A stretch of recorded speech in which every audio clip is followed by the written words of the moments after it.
फ़लस्तीन के गाज़ा पट्टी के सबसे दक्षिणी शहर राफा में इजराइल ने ज़बरदस्त बमबारी की है, जिसमें कम से कम 40 लोगों की मौत हो गई है।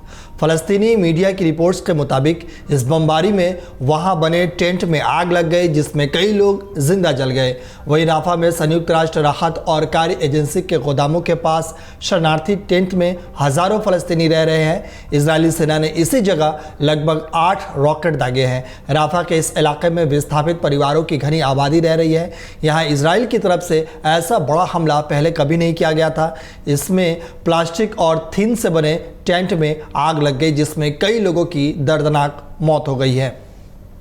आपको बता दें कि फेसबुक पर वायरल एक वीडियो क्लिप में देखा जा रहा है कि इस पूरे इलाके में आग की ऊंची लपटें तेजी से उठ रही है। इस आग ने कई टेंट को अपनी चपेट में ले लिया है। सूत्रों ने बताया कि नागरिक सुरक्षा और एम्बुलेंस कर्मचारियों को शवों को निकालने में काफ़ी मशक्कत करनी पड़ी।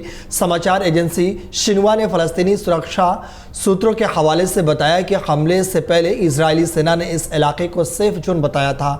हमास ने जारी एक बयान में इस बमबारी को इंटरनेशनल कोर्ट ऑफ जस्टिस के फैसले की पूरी अवहेलना करार दिया है। दरअसल इंटरनेशनल कोर्ट ऑफ जस्टिस ने इजराइल से राफा में हमले रोकने की मांग की थी। वहीं इजरायली रक्षा बल के एक बयान में कहा गया है कि IDF विमान ने राफा में हमास के कैंप पर हमला किया, जहां हमास आतंकवादी थे। इसमें कहा गया है कि अंतर्राष्ट्रीय कानून के तहत सटीक खुफिया जानकारी के आधार पर हमला किया गया है।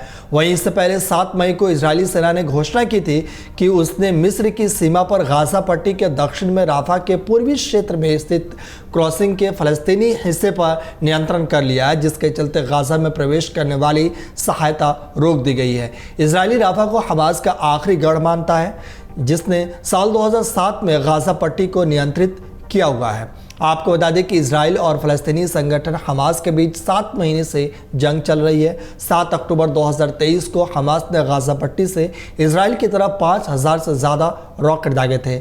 हमास के लड़ाकों ने इजराइल के शहरों में घुसपैठ कर लोगों का कत्लेआम किया। 240 से ज़्यादा लोगों को बंधक बनाकर ले गई। इसके बाद से इजराइल गाज़ा पट्टी पर जवाबी कार्रवाई कर रहा है। राफा के रिफ्यूजी कैंप पर हुए कार्रवाई हमले में कम से कम 45 लोगों की मौत हो गई है। 200 से ज़्यादा लोग जख्मी हैं। मौतों का आंकड़ा लगातार बढ़ता ही जा रहा है। आपको बता दें कि राफा मिस्र और गाज़ा पट्टी के बीच क्रॉसिंग पॉइंट है। दक्षिणी गाज़ा में इजराइल की ओर से हमले तेज होने के बाद फ़लस्तीनी लोगों ने राफा में शरण ली है। हज़ारों फ़लस्तीनी शरणार्थी टेंट कैंप और संयुक्त राष्ट्र के रिलीफ कैंप में रह रहे हैं। इजरायली सेना ने रविवार को कुछ मिनटों में टेंट कैंपों को निशाना बनाते हुए 8 रॉकेट दागे थे। रविवार को रात में ये जगह जंग की सबसे भयानक साइट थी। और आपको बता दें कि इससे पहले इतनी बड़ी दर्दनाक मौत कभी नहीं देखी गई थी, और इतने बड़े स्तर पर इजरायली ने जिस तरीके से रॉकेट दागे हैं उसमें कई लोगों की मौत होने की पुष्टि हुई है।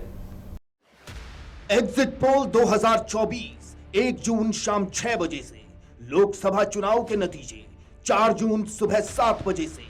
देखिए चुनाव नतीजों से जुड़ी हर खबर सबसे पहले, सबसे सटीक, केवल अमर उजाला पर, amarujala.com।